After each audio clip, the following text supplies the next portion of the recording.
Jason Michael, Aaron Moorhead, Alex Tanny, right? TJ Pagnetti, Roy. We have so many. See, and I said Roy because I don't know how to pronounce his last name either. I've worked with him for 2 years, so. But like.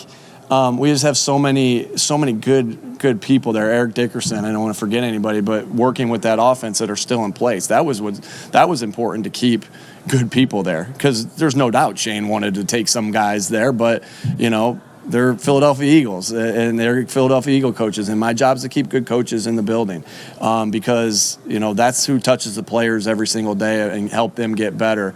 And when you have good guys, you don't want to.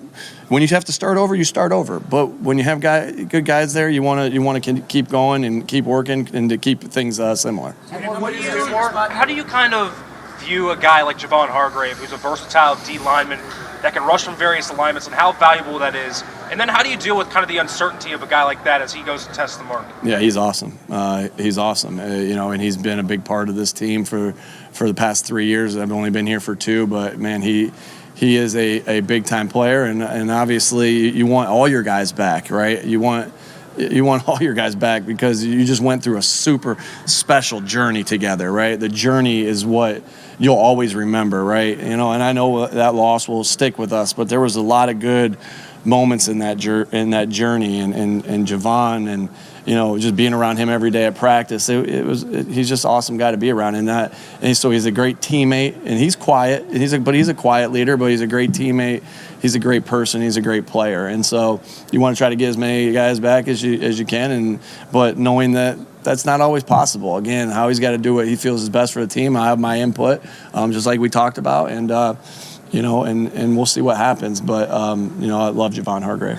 Last question, please. Last question. You get the production that you expected, and you think that's a spot you would upgrade this offseason? Yeah, I think when you look at that,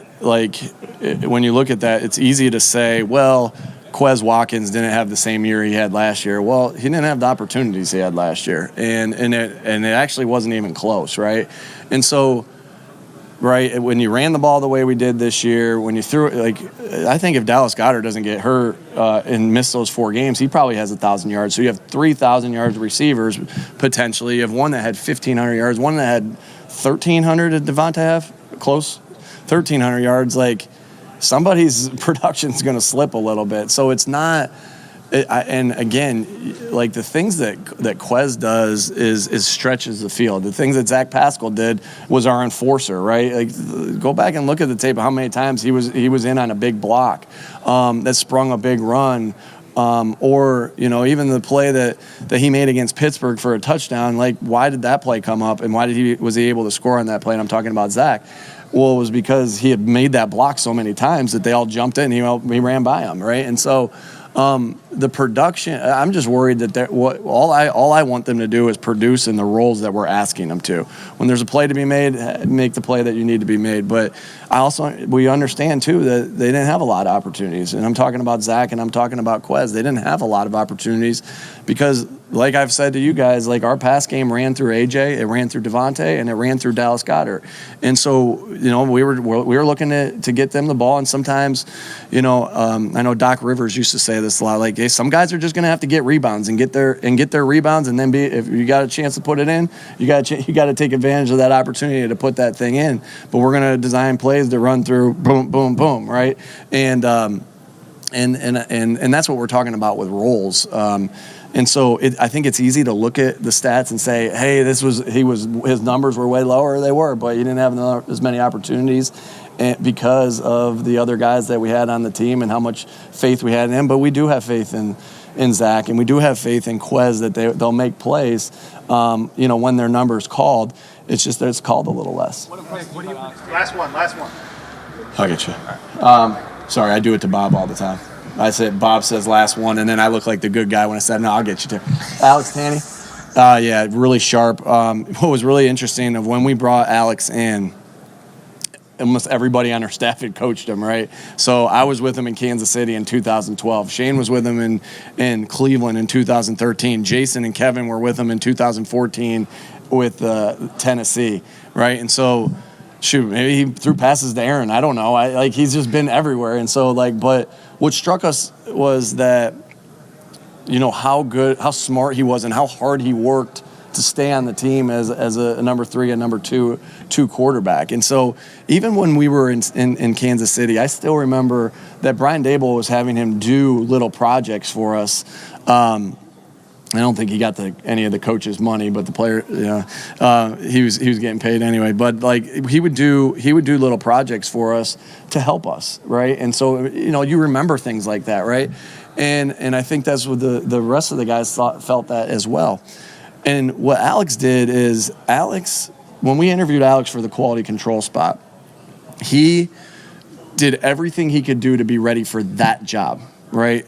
He taught himself, he took a computer class to teach himself how to draw on Visio, which we draw our pictures on, to draw on Visio. So he made sure that he knew he could do the part of the job that he was going to do, right? And I really admired that, and he worked really hard at that. And that's a thankless job. Like all of us a lot of us have had that job, and it's thankless, but he excelled at that job. Then we moved him into assistant quarterbacks, and he did some other things this year, and he crushed that role too. And so he's in his run. I'm sure in his mind, I know in his mind that eventually he wants to call plays and he wants to be a head football coach. But I know what he's going to do this year, exactly what he did the last 2 years, and he's going to kill his role and do everything he can do to help Jalen play better, to help us put together a plan. He's gonna work his butt off to do that. He's super smart. He's super intelligent. He connects with the players. He's got playing for 10 years in the NFL, right? He's got that instant connection there as well, and he's really worked to get everything he has, and I really admire that in Alex, and I know he's going to be a great quarterback coach, and he's done a great job for us for 2 years now.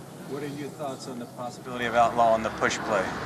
Yeah, obviously, you look at that and you think, I think some defensive coaches are bringing that up right there, but we'll play whatever rules that they have. I think that it was obviously a very successful play for us, right? And you guys would know the numbers a little bit better, and I haven't hit my self-scout stuff yet.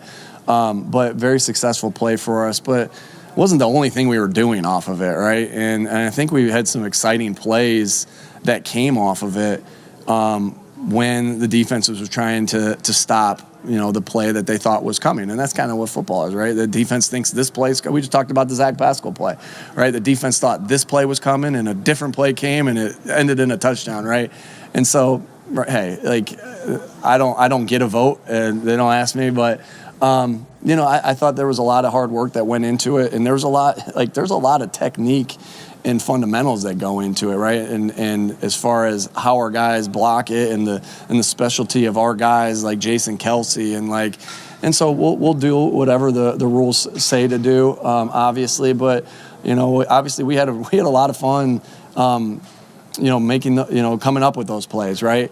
We had a lot of fun practicing those plays, the different ways we did it. The guys had fun doing that. Fletcher Cox always wanted to be in on one of those plays, and so it was a lot of fun, and there's some of the wrinkles that were off of it, and I thought it was good for the game. Obviously, I'm biased. We had a lot of success with it.